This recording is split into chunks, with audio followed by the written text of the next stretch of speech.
Hello and welcome to my EFL review game week 1. We will just go through a selection of games that were highlighted throughout the weekend and then we will review the whole game week as a whole at the end of the video. So yeah, let's just dive straight in. Don't forget to like, share, subscribe, do all of that good stuff, and let's just jump straight into the review. So we'll jump into Friday night's game then, where Luton beat Wimbledon by 1-0. Own goal deciding this one. A bit of a horrible game to watch. Glad I didn't do a watch long for it because it was absolutely dreadful. I think I would have fell asleep, which I was doing. Matt Anderson got man of the match, 6 shots to 2. I mean, there's only 8 shots in that whole game, 1 shot on target. For Luton, an absolutely dreadful game of football. No team really looked like scoring. It was a bit of a lucky goal. The own goal where he almost did a diving header back into his own net. Wasn't quite a diving header though, was it? So yeah, good win for Luton and Matt Bloomfield in this one. And yeah, they have the perfect start for the new season, but they don't look the best side in the world, and they definitely didn't look the best side in League One this weekend. So yeah, good win for Luton over Wimbledon here. And yeah, can Luton really sustain a bit of a resurgence and try and go and beat Peterborough next weekend, who did look okay against Cardiff? And we'll move on to that game right now. And then into the Cardiff-Peterborough game, where Cardiff won by 2-1, coming from behind after that Eohovian penalty in the 33rd minute. They came back, Ruben Cole with a brilliant free kick in that one, and then Capaccio with the other goal to wrap it all up for Cardiff City. They were on top, 70 shots to 7. In this one, and quite deserved winners in there as well. Stats wise show it, 17 shots to 7 as well. Yeah, XG was 1.4 compared to Peterborough's 1. Yeah, they deserved the win, did Cardiff City in this one. And yeah, it was a good win for Cardiff, and yeah, they beat Peterborough quite comfortably in the end, and they probably did deserved to win. Could have been 3-1, but then Turner did make a great save at the end. Selesh, I thought, was a bit underwhelming from what he was gonna, what his level is. He should be doing a lot better, in my opinion. But yeah, Cardiff beating Peterborough here quite comfortably by 2-1, even though the scoreline does not reflect it. And one of the shocks on the opening day was Bradford beating Wycombe. Bradford went 2-0 up inside 30 minutes. And was it a case of did they go 2-0 up too quickly? But yeah, very good win for Bradford City. Mike Dodds' side are in a bit of a bother at Wycombe, aren't they? They're definitely not going to get playoffs. They might even be flirting with the mid-table sides around there. So yeah, that's why I did put Wycombe just outside my playoff predictions, just because I think they'll get off to an absolutely dreadful start. And it's continued here. Sarcevic and Bobby Pointer scoring the goals. So yeah, they deserve to win quite comfortably. Did Bradford City in this one? I mean, what Wycombe didn't really create a lot until the second half when they had to come out. 11 shots for Wycombe, 12 to Bradford. Deserved winners, really. Did Richard Kearney start? He did not start. I think he's on the move somewhere anyway this season. So yeah, Bradford deserved winners in my opinion. Got quite comfortably over the line in that one, and I did say Bradford would beat Wycombe. So yeah, good win for Bradford City and a perfect start for Graham Alexander's side in League One. Into the other game where Alfie May did score for Huddersfield Town from the penalty spot, and they kind of comfortably did beat Leyton Orient. I could definitely see Huddersfield. They laid down a statement in this game by beating Richie Wellens' side by 3-0. Quite a comfortable win for Huddersfield in the end. Lee Grant does look like a decent coach at this level. But it was a fairly even game, actually. 13 shots to 14. Leyton Orient only having the 3 on target, as Huddersfield had the 8 lineups. Alfie May, brilliant performance from him, an 8 rating on FootMob. But yeah, deserved winners were Huddersfield Town in this one, and deserved quite comfortably to beat Leyton Orient in this one. Good performance all round from Huddersfield Town. Yeah, beating a side like Leyton Orient this good is very good and promising for Huddersfield this upcoming season. I could definitely see them getting in the automatic spot. So yeah, very good win for Huddersfield Town, and they dispatched Leyton Orient quite comfortably here under Lee Grant, the new head coach.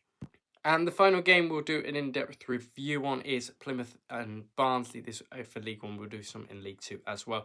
But yeah, Barnsley quite comfortably beating Tom Cleverley and Plymouth, and maybe that 4th place was a bit of a understatement or overstatement for Plymouth for myself, because they really just didn't get going in this one. Keeler Dunn finished it off at the end. Barnsley were down to 10 men for a while. So yeah, Barnsley did deserve to win this game, I believe. Although Plymouth did have more shots, Barnsley did have the higher XG. So yeah, they went 2-0 up inside 30 minutes. They did kind of let my accumulator down as well, really. But yeah, not to speak about that too much because a few teams let me down as well. But yeah, very, very good start for Barnsley and Connor Hourahan. Tom Cleverley got booked in that game. There was a few refereeing decisions that went against them. I think Barnsley had a bit of that red card. I don't think was a particularly red card. And the fact is, there was no draws in League One this weekend.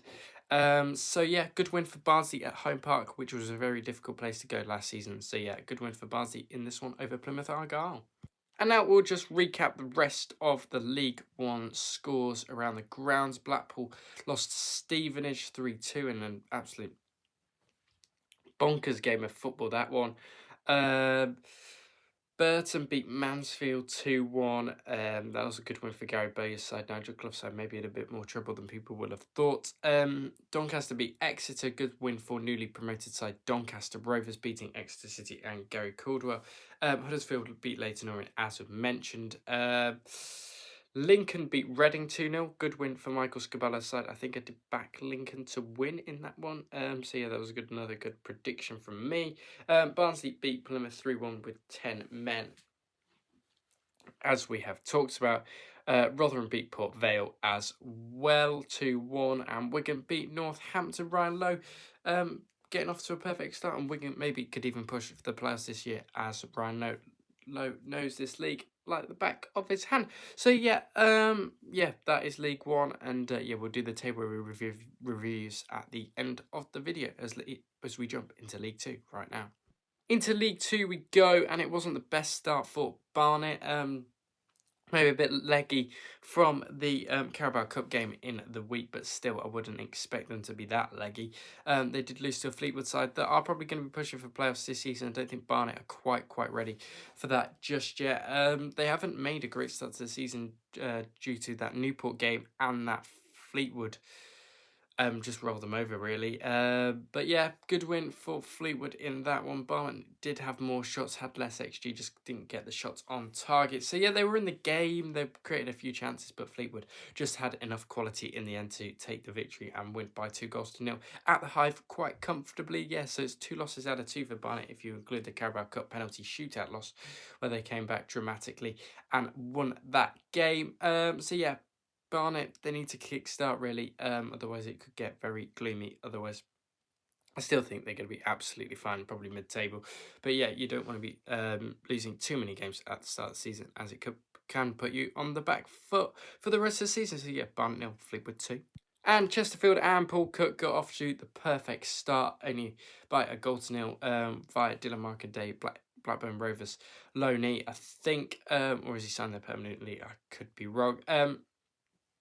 Yeah, Chesterfield and Paul Cook, very, very good win for them. It was a bit of a dull game. It was a bit like the Leeds and Wimbledon, although there was definitely more shots in this one. Barrow did have more shots over Chesterfield. Maybe it was a few opening day nerves for Chesterfield in this one. So, yeah, the stats-wise, I mean, we've just said 7 shots to 10. Not really many big creative chances. Barrow only having the 1 shot on target. A bit of a cagey game of football in this one. Chesterfield's probably still one of the favourites to get promoted, but yeah, only a scrappy 1-0 win over Andy Wingsbury, who can be a very tough side to beat. So yeah, Chesterfield beating Barrow quite comfortably here by 1-0, and yeah, a good win for Chesterfield in this one. I will mention it while we're here. Grimsby absolutely battered Crawley by 3-0. Definitely a result I didn't see coming. Very, very good win. Maybe Crawley are in a little bit more bother than we originally thought. McJanet getting the goal. I think he was pretty good. I think he's been good. Very good back line of Tharp and McJanet, and then Sweeney and Rogers. And left back and right back.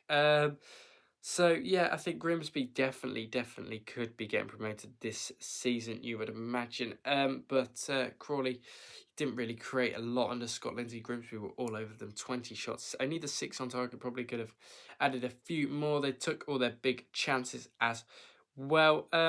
Quite a dominant display from David Artell and Grimsby in this one, and are top of the table after one game, and it is the perfect start for Grimsby Town as they travel to Harrogate Town on the weekend, and they'll be looking for 6 points and back-to-back wins to start the season. And into a dull game where MK Dons took on Oldham. Yeah, this was quite a dull affair, this one. 0-0, 5 shots to 5. It was probably only 10 shots in the whole game. Oldham had 1 on target. Very cagey, kind of Paul Ward kind of game, this one. Yeah, not very interesting game at all. There's 5 shots each. Yeah, it was absolutely dreadful by the looks of it. McGillivray with a 7.8 match rating obviously saved that shot on target. That was probably going in from Oldham. Well, it would be going in, wouldn't it? Otherwise it wouldn't be on target, you numpty.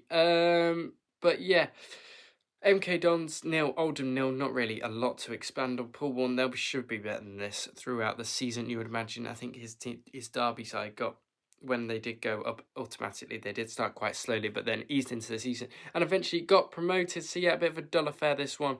MK Dons 0, Oldham 0, probably similar to the Luton Wimbledon game on Friday night. So yeah, MK Dons 0, Oldham 0, newly promoted Oldham taking a point away at the Stadium MK. That would be a decent point for them, and yeah, they'll definitely take that and move onwards. MK Dons probably maybe 2 dropped early points in the season, but they should still get promoted quite comfortably with Paul Warne in charge. And the final game we will cover in League 2 is Walsall 2, Swindon Town 1. Ian Holloway coming out after the game dissing a fan. I'm not sure why he was doing that. Just leave it be. You don't see other managers calling out fans after the game being idiots unless it's like relegation kind of, and just chanting not fit to wear the shirt or something.